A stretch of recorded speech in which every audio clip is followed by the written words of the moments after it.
এই মুহূর্তে আপনাদেরকে ধর্মতলার ছবি দেখাচ্ছে, সেখানে তুমুল উত্তেজনা, চাকরি প্রার্থীদের বিক্ষোভ ঘিরে উত্তেজনা, চাকরি প্রার্থীদের আটক করে নিয়ে যাচ্ছে পুলিশ। এই মুহূর্তে সরাসরি আপনাদের সেই ছবি দেখাচ্ছি নিউজ 18 বাংলায় ধর্মতলা থেকে। চাকরি প্রার্থীরা আজ বিক্ষোভ দেখাচ্ছেন ধর্মতলা এবং এই বিক্ষোভকে কেন্দ্র করেই তুমুল উত্তেজনা ছড়িয়েছে। দেখুন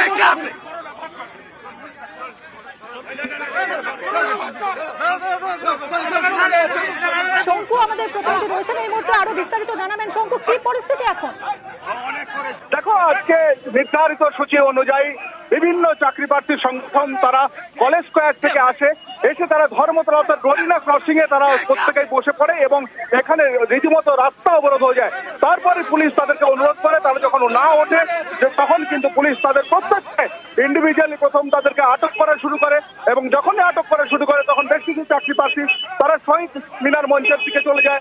আর বেশ কিছু তার মধ্যে রয়েছেন ভাস্কর ঘোষ, যিনি সংগ্রামী যৌথ মঞ্চের প্রতিনিধিত্ব করেন, তাকেও পর্যন্ত সঙ্গে গ্রেপ্তার করে পুলিশ এই মুহূর্তে নিয়ে গেছে। তবে এই মুহূর্তে ধর্মতলা গরিনা ক্রসিং সেটা কিন্তু সম্পূর্ণ মুক্ত হয়েছে। মিমি, শঙ্কু, ধর্মতলার মতো একটা গুরুত্বপূর্ণ জায়গা সবসময় ব্যস্ত থাকে, সেখানে আজ একটা অফিসের দিন, সে এরকম সময় অবস্থান বিক্ষোভ, তাহলে কি যাত্রীদের নিশ্চয়ই সমস্যার সম্মুখীন হতে হয়েছে? প্রশাসন কি ব্যবস্থা নিল? দেখো, প্রশাসন ব্যবস্থা নিল বলতে যখনই তারা এখানে এসে বসে এবং সিদ্ধান্ত নেয় যে তারা এখানে বসে বেশ খানিকক্ষণ রাস্তা অবরোধ করবে, তখন কিন্তু প্রশাসন 3 থেকে 4 মিনিটের মধ্যে তারা সিদ্ধান্ত নেয় তাদেরকে এখান থেকে ছত্রভঙ্গ করবার জন্য। কারণ মিমি, তুই জানো আজকে যেভাবে দাবদাহ চলছে তার মধ্যে এখানে নন এসি প্রচুর পাবলিক বাস রয়েছে, যাতে কিন্তু প্রচুর পরিমাণে যাত্রী রয়েছে, যেখানে শিশুও রয়েছে কিংবা রোগীও রয়েছে, যারা হাসপাতাল থেকে ফিরছেন কিংবা হাসপাতালে যাচ্ছেন চিকিৎসা করতে যাচ্ছেন। তাদের কিন্তু দীর্ঘক্ষণ ধরে যখন থেকে কলেজ স্ট্রিট থেকে ওরা মিছিল শুরু করেছিল, এতটাই ধীর গতিতে এগোচ্ছিল যাতে প্রচুর বাসের যাত্রী থেকে আরম্ভ করে প্রত্যেকের অনেক অসুবিধা হয়েছে। এই মুহূর্তে যখন সেই অসুবিধা আবার পুনরাবৃত্তি হতে যাচ্ছিল, তখনই পুলিশ সিদ্ধান্ত নেয় তাদেরকে এখান থেকে হটিয়ে দেওয়ার, অর্থাৎ বেশ কয়েকজনকে এখান থেকে আটক করে এবং বাদবাকিরা কিন্তু ওখান থেকে সরে যায়। ইতিমধ্যে কিন্তু 3 থেকে 4 মিনিট, সব থেকে বেশি হলে 5 মিনিট, তার মধ্যে গরিনা ক্রসিং এর মতো একটি গুরুত্বপূর্ণ রাস্তা সেটা কিন্তু এই মুহূর্তে মুক্ত এবং প্রত্যেকে কিন্তু এই মুহূর্তে ঠিকঠাক করে গাড়ি নিয়ে যাতায়াত করতে পারছেন।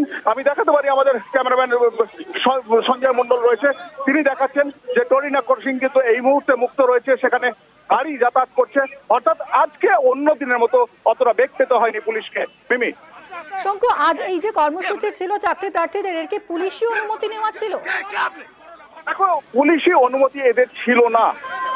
এদের মূলত হচ্ছে এরা সিদ্ধান্ত করেছিল, পুলিশের সঙ্গে এরা কথা বলেছিল, যেহেতু এদের মঞ্চ কয়েকটি রয়েছে শহীদ মিনার মঞ্চের ওখানে, তার জন্য কিন্তু এদেরকে পুলিশ খুব জেন্টলি অর্থাৎ শান্তভাবে করার একটা অনুমতি দিয়েছিল, সেটা তারা পালন করছিল। কিন্তু আজকে এতটাই ধীর গতিতে এসেছিল এবং এতটাই রাস্তা অবরোধ করবার চেষ্টা করছিল, তখনই কিন্তু পুলিশ তাদের বিরুদ্ধে ব্যবস্থা নিতে বাধ্য হয়। মেবি সঙ্গে থাকো শঙ্কু, আমরা এই মুহূর্তে আপনাদেরকে দেখাচ্ছি ধর্মতলার ছবি। সেখানে আজ চাকরি প্রার্থীরা বিক্ষোভ দেখাচ্ছিলেন, অবস্থান করছিলেন জরিনা ক্রসিং এ, কিন্তু এত গুরুত্বপূর্ণ একটা জায়গা, সেখানে এতক্ষণ ধরে তাদের এই অবস্থান, প্রশাসন তাদেরকে সরিয়ে দেয়।